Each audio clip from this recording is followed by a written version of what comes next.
Merhaba arkadaşlar, ben Babakaro. Tekrardan yepyeni bir videoda sizinle birlikteyim. Bugünkü videomuz Rise of Kingdoms'un en büyük kumarı.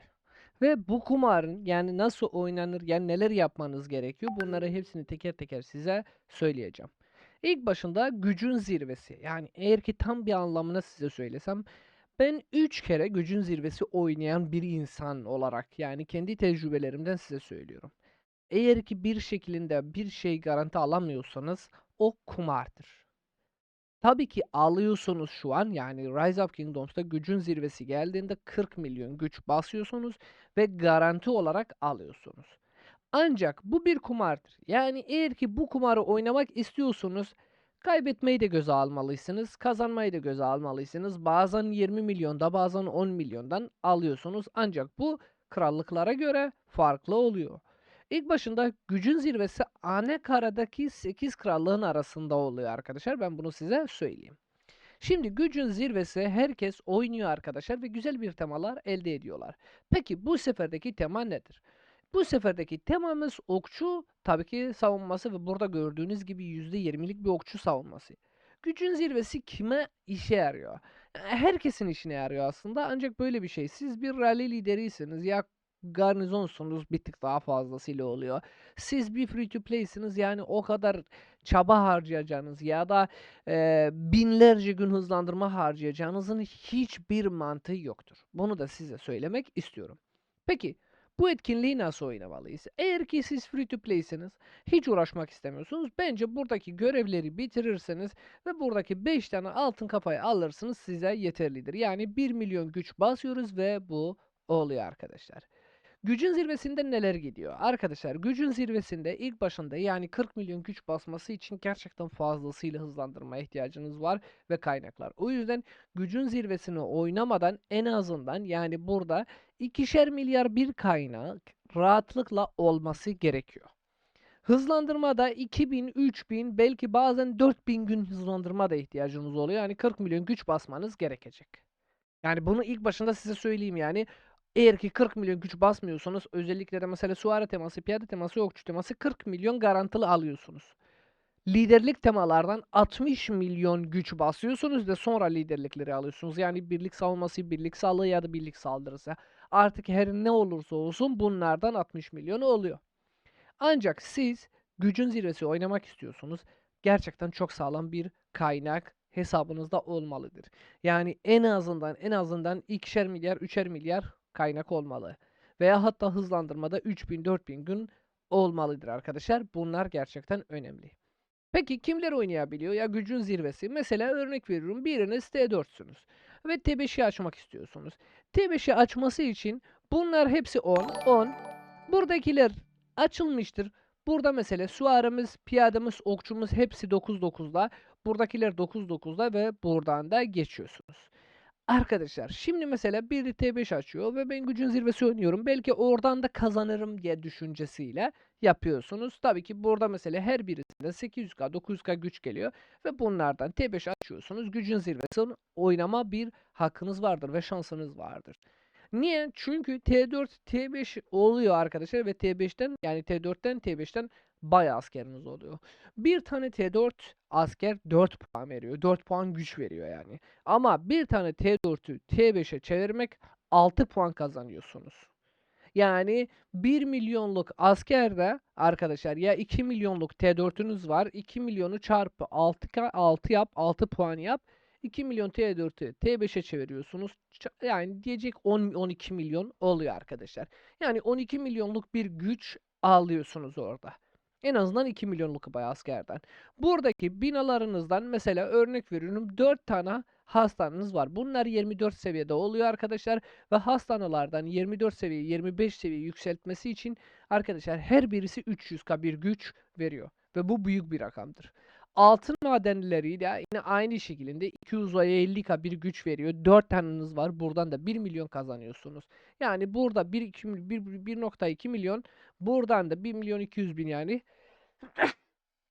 Buradan da 1 milyon 2 milyon oluyor. Buradaki bütün okçu alanlara okçu, kışla, ahır ve kuşatma atölyesini 25 yapıyorsunuz. Güzel bir güç. Birlik merkezi 25 seviye yükseltmesi için 250k. güç veriyor. Hisar yine aynı şekilde.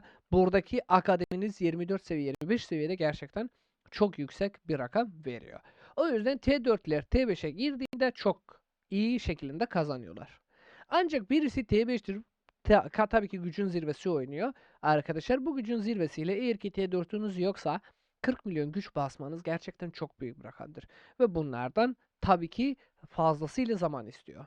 Peki gücün zirvesi oynuyoruz. Örnek veriyorum, ben burada bu hesapta arkadaşlar sadece 1 milyon gücümü basmak istiyorum ve köşeme döneceğim arkadaşlar. Ancak siz oynamak istiyorsunuz. T5'sin, T4'sınız, T5'e giriyorsunuz arkadaşlar. İlk başında buradaki riyonları kontrol etmeniz gerekiyor. Yani ilk günde tamamen inşalarınızı yapmak zorundasınız. Gücün zirvesiyle 4 gündür ve krallıkla konuşacaksınız. Krallık tabii ki buff'ları açıyor. İlk günde riyonlarla falan tabii ki inşalarınızı hepsini birer tane 25 oluyor arkadaşlar ki burada güç basıyorsunuz. Yani inşa buff'ı alıyorsunuz. Krallık inşa buff'ı açıyor. Buradaki de gördüğünüz gibi inşaların mesela %15'lik inşa ya da %10'luk inşa, artık ne görüyorsunuz görün. Burada inşaları ilk günde bitiriyorsunuz. Gücün zirvesi ilk günü bu. Ama rune alıyorsunuz arkadaşlar. Yani buradaki buff alınacak. Tamam mı? Kral buradan yine de training buff, inşa buff'ı bunları açıyor. Yani güçlerden gördüğünüz gibi ilk günden tepeden tırnağa inşa hızını 4 saatliğini %10 artırıyor arkadaşlar. O yüzden bunu açıyor. Sonra Rion'u alıyorsunuz. Sonra eğer ki yani tabii ki burada mesela krallıklarınızda şu an daha kral belli olmamış bu krallıkta. Ama krallık belli olsa mesela burada krallıkta ya chatten ya herhangi bir yerden Duke, Justice veya inşa yazıyorsunuz arkadaşlar ve oradan da belirli buff'lar alıyorsunuz. Yani gereken tüm buff'ları almalısınız. He, T5 açmada böyle bir şey var. VIP 15 gerçekten çok önemlidir. Çünkü VIP 15'te hem inşa hızı hem araştırma hızı veriyor. Ve burada gerçekten bunlar önemlidir arkadaşlar. Size söyleyeyim, hem de eğitim hızı veriyor yani. O yüzden bunlar önemli. Ve bunları yapmalısınız. Eğer ki bunları yaptıysanız birinci gün inşalarımızı bitiriyoruz. İkinci gün tamamen araştırmalarımıza geçiyoruz. Çünkü araştırmalar hepsi 10 olması gerekiyor. Hem buradakiler hem de buradakiler hepsini 10 oluyor arkadaşlar. Bu yüzden bütün araştırmalarımızı bitireceğiz. Ama bir şey dikkat etmemiz gerekiyor. Yardımlar. Ve gerçekten eğer ki buradaki birlikteki yardımlar ya aktivite düşerse bu da önemlidir ve yardımların hepsini beklememiz gerekiyor. O yüzden ikinci günde tamamen düzgün bir şekilde araştırmalarımızı da bitireceğiz arkadaşlar. Ve ondan sonrası son 2 günde herhangi bir günde eğitim buff'ları görürsek, eğitim buff'ı krallık da açıyorsa ve eğitim room'ları açıyorsa, yani eğitim room'u da bulursunuz. Buradaki askerlerimizi de T4'e çeviriyoruz. Ama benim tavsiyem, ben bir free to play'im ya az para harcayan bir oyuncuyum. Bu hesap gibi mesela düşünün. Yeni bir oyuncuyum arkadaşlar. Benim belediye binam 25 günü vardır. Burada direkt buraya geliyorum arkadaşlar. Çünkü ben 1 milyon güç basmam gerekiyor. Buraya geliyorum. Kaç günüm vardır? 13,5 günüm hızlandırma vardır inşaada. Ve 12 gün basıyorum. Niye? Çünkü burada belediye binam 25 seviye gidiyor. Ve buradan da gördüğünüz gibi 24 seviye, 25 seviye gitmesi için 1,5 milyon, yani 1 milyon 300 bin bir güçle 2 milyon 200 bin güce ulaşıyorum. O yüzden ben burada zaten inşa hızlandırmalarının hepsini bitireceğim. O yüzden bunları kullanırım arkadaşlar. Ben size söyleyeyim, böyle bir şekilde hepsini kullanacağım burada. Ve gördüğünüz gibi birinci günde yani inşalarım, benim inşa ile hiçbir işim kalmamıştır. Bu da son binam. Zaten onu yapıyorum. Burada 11 gün 11 saatim vardır. Bu 11 gün 11 saatiyle de buradan da yani 3 günlüklerimde falan da alıyorum arkadaşlar. Ve buradan da gördüğünüz gibi 1 saniyemiz kaldı. Ve gördüğünüz gibi tabii ki belediye binam 25 seviyeye yükseldi arkadaşlar ve 12 milyon 200 bin bir güçle oluştu. Ama 25 seviye birlik ve belediye binaya girdiğimde burada şehir görünümüm ve şehrin tabii ki büyümesi yani bir tık daha büyüdü ve buradan da 13 milyon 184 bin bir güce ulaştım. Peki buraya geçiyoruz arkadaşlar ve görevlerden bakıyoruz. 50k gücü bastık.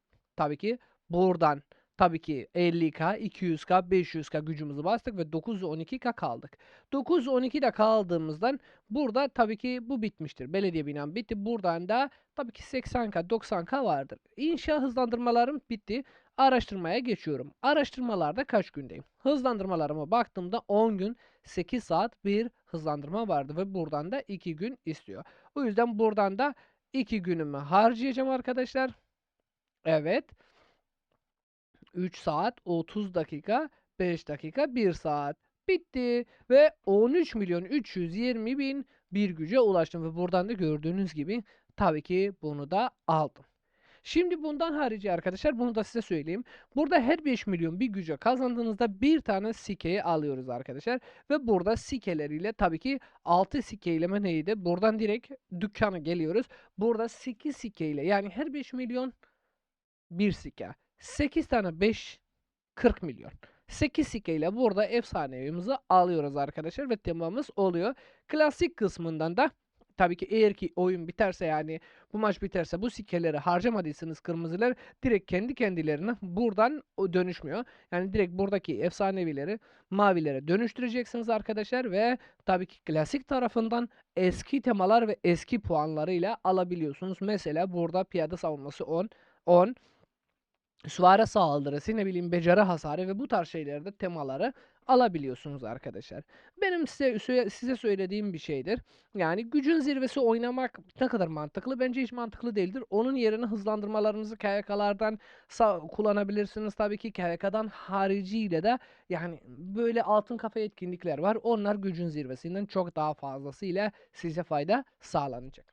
Arkadaşlar umarım bu videoda faydalı olmuş olabilir. Eğer ki faydalı olduysa birer tane beğeni atmayı ve abone olmayı unutmayalım. İzlediğiniz için teşekkür ederim ve abone olmayı ve bu videoyu arkadaşlarınızla beraber paylaşmayı da unutmayın. Kendinize iyi bakın. Görüşmek üzere. Hoşça kalın. Bay bay.